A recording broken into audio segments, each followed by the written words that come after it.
The next error, define the risk but don't take the loss, and it turns out to be a bigger loss. That's probably one of those things that never happened to anybody in this room, but just in case someone watches the DVD where this sort of thing has happened, I included it.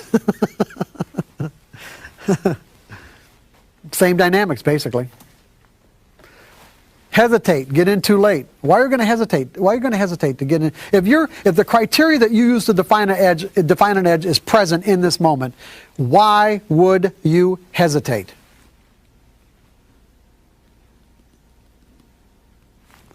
Because you don't think the trade's going to work. You have doubt. In other words, you are either thinking, believing, or assuming that you know what's going to happen next. Think of the connection here. You couldn't hesitate unless you either assumed, think, or believed that you know what's going to happen next. If you operate out of the perspective that you don't know what's going to happen next, I don't need to know what's going to happen next to make money, then there's no point in hesitating.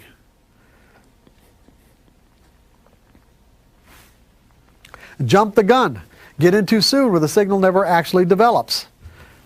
Coming off of a winning trade. You're going to jump the gun when you come off a winning trade or a series of winning trades, right? And you're just so excited about what you see developing. The signal isn't quite there yet. But you know what? Let's get in before everyone else. And you never actually get a signal. That's a trading error. Now see, the point, that doesn't mean that you couldn't win.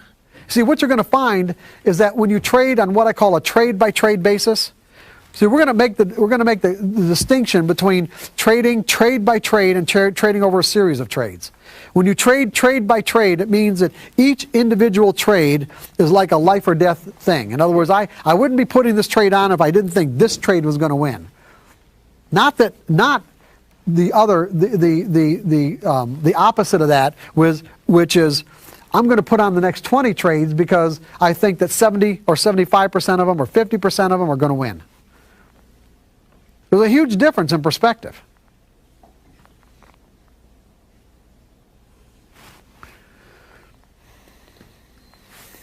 So if you're coming off a winning trade or a series of wins, you're likely to jump the gun. But the interesting part about all this is that each one of these errors that I'm giving you could all result in a winning trade. You could do every single one of these things and still win. You could not predefine your risk and still find yourself in a winning trade. You can hesitate and find out it's exactly the right thing to do in that moment. You can jump the gun and find out it's exactly the right thing to do in that moment. You can not take your loss and the market comes back in your favor. All these errors that we're talking about, you can commit over and over again, and they could end up you could end up experiencing positive results. Except one thing is that when you indulge yourself in behaviors, in these kinds of behaviors, it could lead to virtually every time leads to a catastrophic loss. Catastrophic. You put on a trade without predefining your risk 3 or 4 times in a row and turns out to be a winner. And then the next one, you don't do it. That's the one that's going to be the catastrophic loss. See, so on a trade-by-trade basis, you can do anything for any reason and commit any error or what would be considered an error in the perspective of trying to create consistency and still win and still have winning streaks and still have a lot of fun. But you're setting yourself up for catastrophic losses.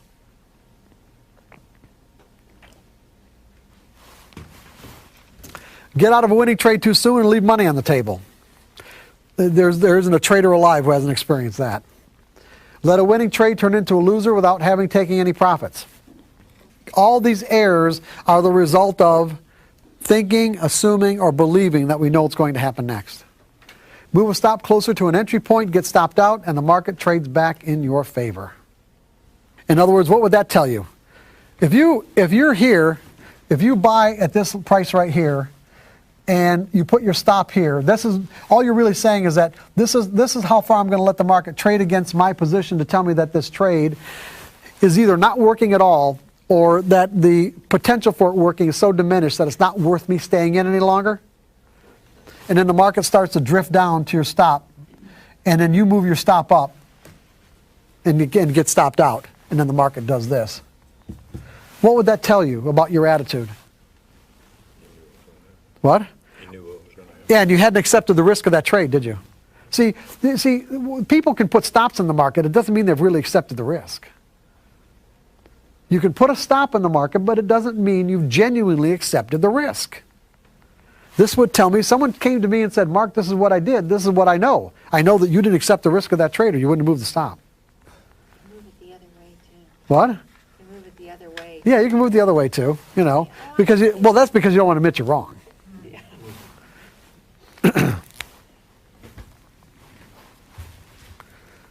The professional trader is no longer susceptible to these typical trading errors because he's learned to think in probabilities. When you understand the relationship between how prices move and the mathematical formulas and price patterns that make up a trading methodology, quantifies that movement into tradable edges, then why you have to learn the skill of thinking in probabilities will become self-evident. In other words, when we get through the next section, the way you need to think, I want you guys to be at a point where it just becomes completely self-evident as to why you need to think in probabilities to make consistent money. It just makes sense. It's just like, oh, yeah, okay. This makes absolute sense. The 3 developmental modes of trading. Now, I gave you the broad skill sets that you have to learn to create consistency. Well, those broad skill sets are within the 3, what I call 3 developmental modes of trading. There's mechanical trading, subjective trading, and intuitive trading. There's 3 stages. In other words, in mechanical, what you want to do is you want to trade with a rigid criteria that defines your edge. All execution decisions are made in advance of market activity. The market either conforms to your definition of an edge or not, and you execute your trades based on a plan. In other words, what you're doing in the mechanical mode of trading is you're limiting the number of variables that you're dealing with in the market. Because what you want to find out is this. You want to find out what works and what doesn't. This is where, to find out what works and what doesn't, you can paper trade. In other words, you can actually take a particular trading strategy and methodology and forward trade it with paper trading, or if you've got software that does the analysis for you, you can do it that way too. But it's better to probably paper trade it so that you're actually interacting with your particular variables that are defining an edge.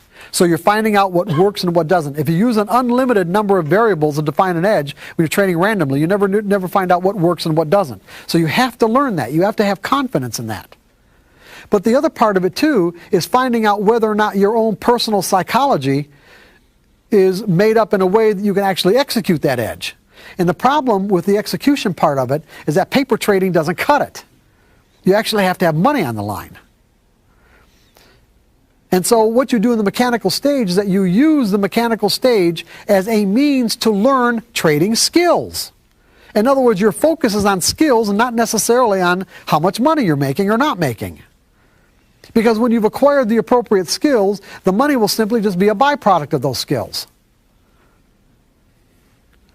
And then what you do is that if you find that you cannot execute your plan, then you're going to have to get into a mode where you learn exactly how to do that, which is what we're going to get into later on. But the point is that what I recommend to people is that if they're having problems executing their trades, in most cases it's because their position size is too large.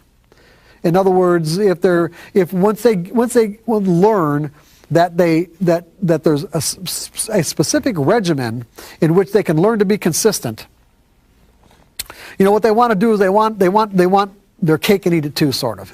In other words, they want to learn the techniques, but they don't want to cut themselves off from still making a lot of money.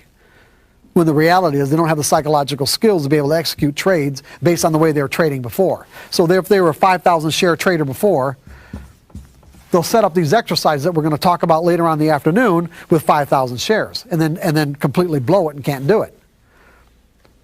The reality is their psychological makeup is such that they may only be able to do it flawlessly with 10 shares.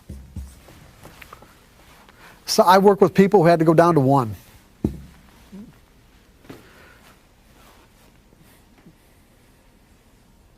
To be able to execute it flawlessly, they had to go down to 1 share.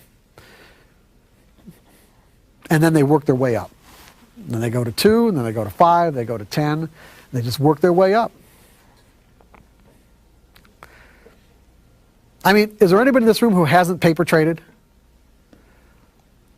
And is there anybody in the room who hasn't experienced being able to execute your trades flawlessly on paper? But then when you try to execute your plan with real money, it doesn't work? See, the plan's working, you're not working. This is what mechanical trading is all about, okay? Mechanical trading is finding out just how big that gap is. You cannot take for granted that because you recognize an opportunity to enrich yourself in some way, that you have the skills to be able to take advantage of it appropriately. You can't take it for granted. And most everybody does.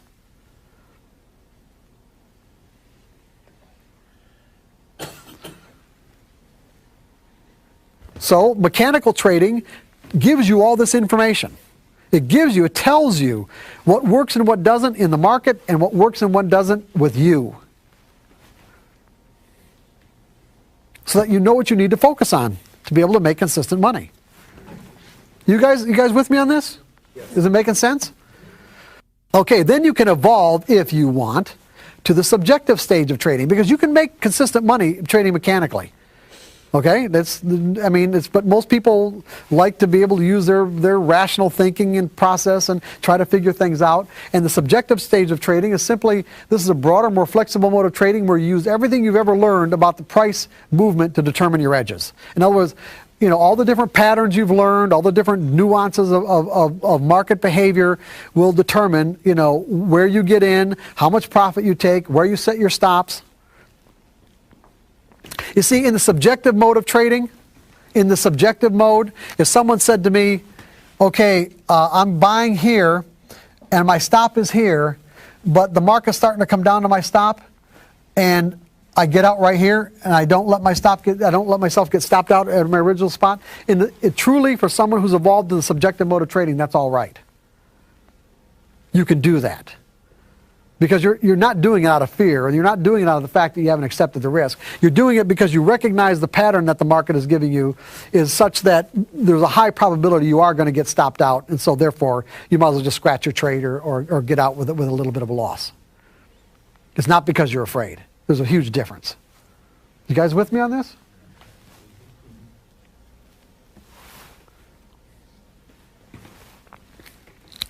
And then the last stage is the intuitive. This is the most advanced mode of trading. It would be the equivalent to getting a black belt in martial arts. It's when you find yourself in the zone, tapped into the collective consciousness of the market, giving you a sense of the flow.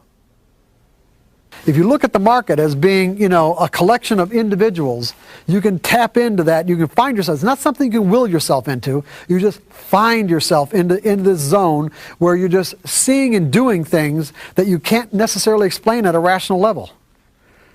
And the problem is that there are people.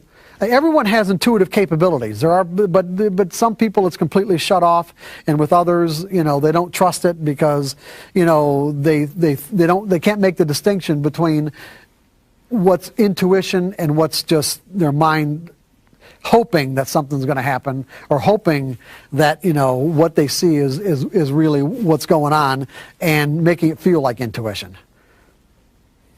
The problem is, until you've acquired these fundamental skills that we're talking about, you definitely don't want to be trading based on intuitive impulses. You just want to make note of them. When you've got the skills, then find yourself in the zone, then go ahead and do whatever comes to your brain until you flip yourself out of it. Meaning, when you start thinking at a rational level, you flip yourself right out of the zone. Because your rational mind wants reasons. Your rational mind wants logical reasons, and these intuitive impulses don't come from that part of your brain. They come from that creative part of your brain. And by definition, creativity is bringing something forth that didn't previously exist. It may exist somewhere in the world or in the universe somewhere, but it didn't exist in your mind, and it's outside the parameters of what you already believe. So there's going to be an instant conflict between what you think at a rational level and your intuitive impulses, until you train your rational mind to accept your intuitive impulses. Got that?